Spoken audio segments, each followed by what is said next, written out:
दोस्तों स्वागत है आप सभी का। आज इस वीडियो में जानेंगे कर्नाटक की 28 लोकसभा सीटों का ताज़ा ओपिनियन पोल।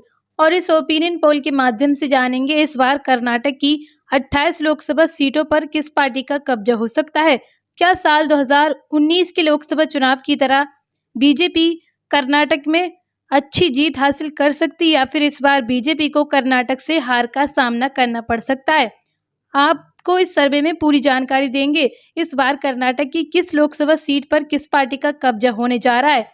क्या पिछली बार की तरह साल 2019 की तरह बीजेपी यहां पर 25 लोकसभा की सीटें हासिल कर पाएगी या फिर इस बार बीजेपी को तगड़ा झटका लग सकता है। आपको बता दें साल 2019 के लोकसभा चुनाव में कर्नाटक की 28 लोकसभा सीटों में से बीजेपी को 25 लोकसभा की सीटें मिली थीं और एक सीट कांग्रेस को मिली थी, जबकि एक सीट जेडीएस को मिली थी और एक सीट निर्दलीय के खाते में गई थी। और निर्दलीय जहां से लड़ा था वहां से बीजेपी ने अपना प्रत्याशी नहीं उतारा, यानी कि वह भी सीट बीजेपी के खाते में गई थी। तो इन 28 लोकसभा सीटों में से बीजेपी को 26 लोकसभा की सीटें मिली थी। पिछली बार बीजेपी ने कर्नाटक में रिकॉर्ड तोड़ जीत दर्ज की थी, लेकिन इस बार क्या बीजेपी को इतनी सीटें हासिल हो सकती हैं। आपको सर्वे में पूरी जानकारी देंगे, तो आप इस वीडियो को लाइक करना, शेयर करना। रोजाना ताज़ा फ्रेश ओपिनियन पोल जानने के लिए चैनल को जरूर सब्सक्राइब कर लीजिए।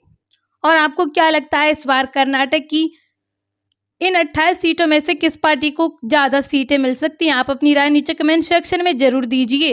तो चलिए सर्वे को देखते हैं। सबसे पहले बात कर लेते हैं चिक्कोड़ी की एक लोकसभा सीट के बारे में। ये एक सीट इस बार इंडिया गठबंधन के खाते में जाती हुई नजर आ रही है। यहाँ पर इस बार भाजपा को तगड़ा झटका लग सकता है। चिक्कोड़ी में इस बार कांग्रेस के प्रत्याशी प्रियंका जराकी होली और बीजेपी के प्रत्याशी अन्ना साहेब शंकर चोले हैं। इस बार बीजेपी को चिक्कोड़ी में तगड़ा झटका लगता नजर आ रहा है। वहीं बात कर लेते हैं अगली लोकसभा सीट पर। यह आती है बेलगाम की एक सीट।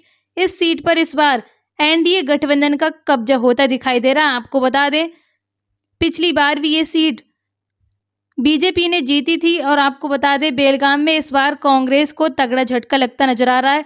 यहाँ पर इस बार कांग्रेस के प्रत्याशी निर्णय रविंद्र केवल हैं और बीजेपी के प्रत्याशी यहाँ पर जगदीश थिएटर हैं। इस बार बीजेपी को ये सीट मिलती नजर आ रही है। एक बार फिर से यहाँ पर कांग्रेस को तगड़ा झटका लग सकता है। वहीं बात की जाए बागलकोट की एक लोकसभा सीट के बारे में, ये एक सीट पर इस बार इंडिया गठबंधन का कब्जा होता दिखाई दे रहा है। आपको बता दें यहाँ पर एनडीए को काफी तगड़ा झटका लगता नजर आ रहा है।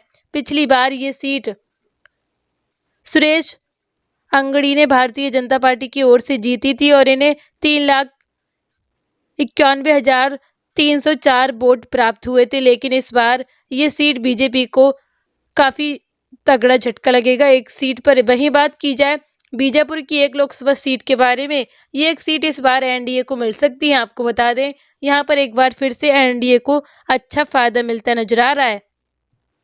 आपको बता दें पिछली बार ये सीट रमेश जिगाजिगानी ने भारतीय जनता पार्टी की ओर से 2,58,038 मतों से ये सीट प्राप्त की थी। वहीं बात की जाए अगली लोकसभा सीट की, ये आती है गुलबर्गा की एक सीट। ये सीट पर इस बार इंडिया गठबंधन का कब्जा हो सकता है। आपको बता दें यहाँ पर एनडीए को तगड़ा झटका लग रहा है।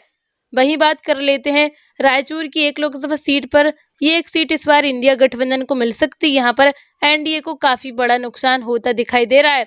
आपको बता दें पिछली बार ये सीट राजा अमरेश्वर नायक ने जीती थी और इन्हें 1,17,716 मत प्राप्त हुए थे, लेकिन इस सीट पर इन्हें एक बार फिर से तगड़ा झटका लगता दिखाई दे रहा है। वहीं बात की जाए बीदर की एक लोकसभा सीट की, ये एक सीट पर इस बार इंडिया गठबंधन का कब्जा हो सकता है। यहाँ पर एनडीए को नुकसान होता दिखाई देगा।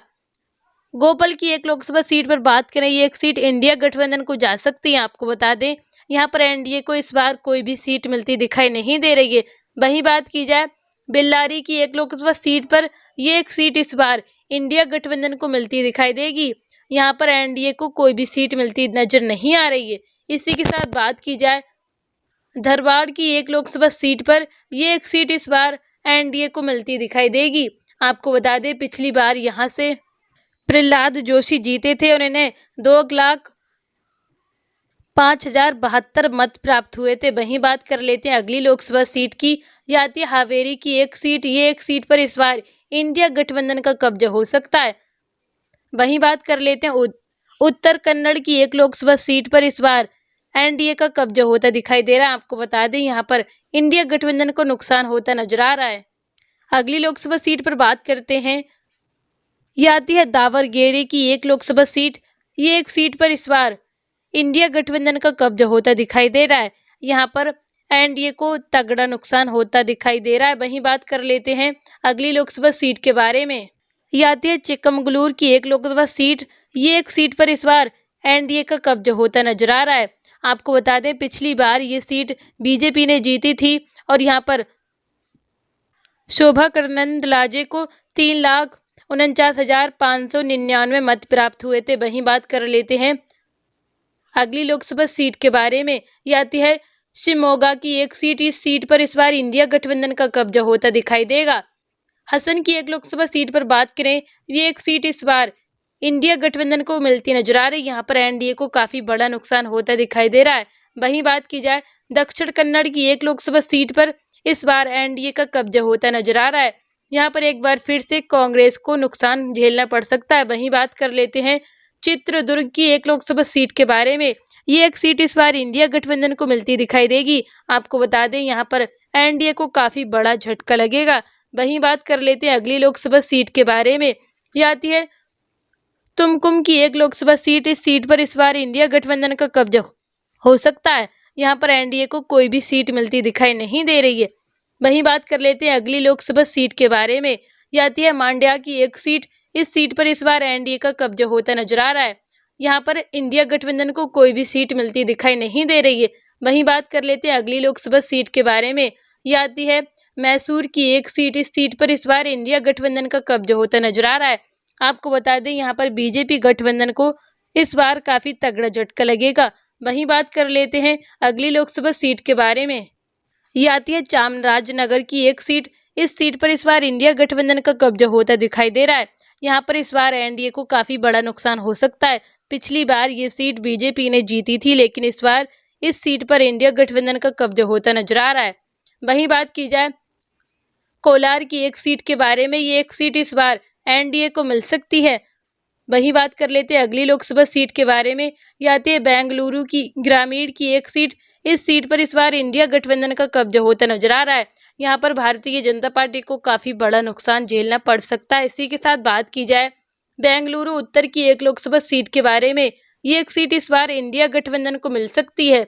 वहीं बात कर लेते हैं बेंगलुरु दक्षिण की एक लोकसभा सीट पर, ये एक सीट इस बार एनडीए को मिलती नजर आएगी। यहाँ पर इंडिया को नुकसान होता दिखाई दे रहा है। इसी के साथ बात की जाए बेंगलुरु मध्य की एक लोकसभा सीट पर, ये एक सीट इस बार इंडिया गठबंधन को मिलती दिखाई पड़ रही है। वहीं बात की जाए अगली लोकसभा सीट के बारे में, ये आती है चिकबल्लपुर की एक सीट। इस सीट पर इस बार एनडीए का कब्जा होता नजर आ रहा है। यहाँ पर इंडिया गठबंधन को कोई भी सीट मिलती दिखाई नहीं दे रही है। तो दोस्तों आप देख सकते हैं इस बार हमने कर्नाटक की 28 लोकसभा सीटों पर सर्वे कर लिया है। इस बार एनडीए को 10 सीटें मिली हैं, जबकि इंडिया गठबंधन को 18 सीटें मिली हैं। आपको क्या लगता है, क्या इस बार इंडिया गठबंधन 18 सीटें हासिल कर पाएगा या इस बार एनडीए ज्यादा सीटें करेगा? एक बार फिर से आपको क्या लगता है, आप अपनी राय नीचे कमेंट सेक्शन में जरूर दें। वीडियो को लाइक करें, शेयर करें। रोजाना ताज़ा फ्रेश ओपिनियन पोल जानने के लिए चैनल को जरूर सब्सक्राइब करें। Thank you so much.